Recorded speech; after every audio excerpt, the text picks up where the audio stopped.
This is All India Radio. The news read by Gaura Dhawanlal. The Election Commission has issued stricter guidelines to curb the practice of paid news. It has asked candidates to reply within 48 hours to notices sent to them regarding paid news. The Commission has also asked the Media Certification and Monitoring Committees, MCMC, at the districts and state levels to decide such cases within 48 hours of getting the reply from a candidate. Issuing fresh instructions to the chief electoral officers of all states, including the poll-bound states of Gujarat and Himachal Pradesh yesterday, the Commission said, in case the candidate did not reply within the specified time, the MCMC decision will be considered final. Returning officers were, till now, required to send notices within 96 hours of the publication or telecast of the paid news on references from the MCMC. The fresh steps will cover cinema halls, besides TV channels, cable networks, and radio, including private FM channels.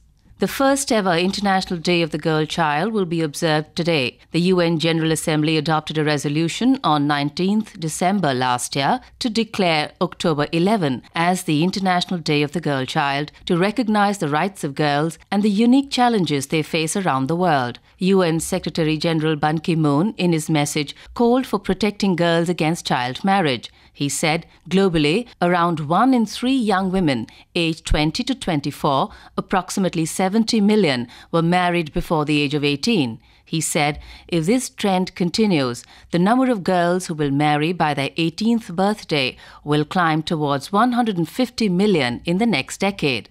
Various events are being held across the world to showcase work that people are doing to empower girls through active support and engagement with parents, families, and the wider community. In Delhi, Qutub Minar, Humayun's tomb, and Purana Killa, and in Hyderabad, the Char Minar will be illuminated pink to spread the message of protecting the girl child.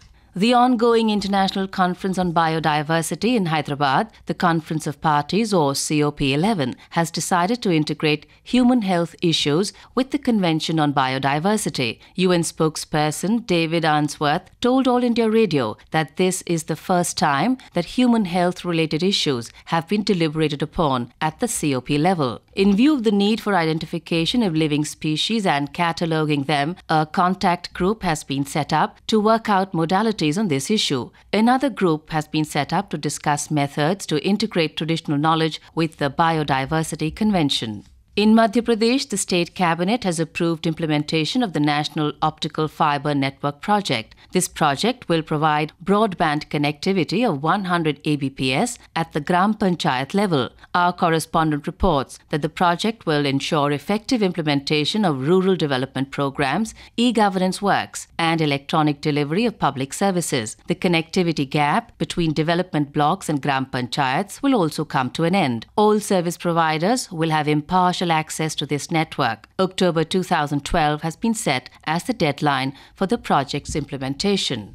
The Supreme Court has issued notices to former Bihar Governor Bhutta Singh, ex-Delhi Police Commissioner Y.S. Dadwal, along with many other serving and retired bureaucrats and IPS officers for unauthorized occupation of government bungalows in the national capital.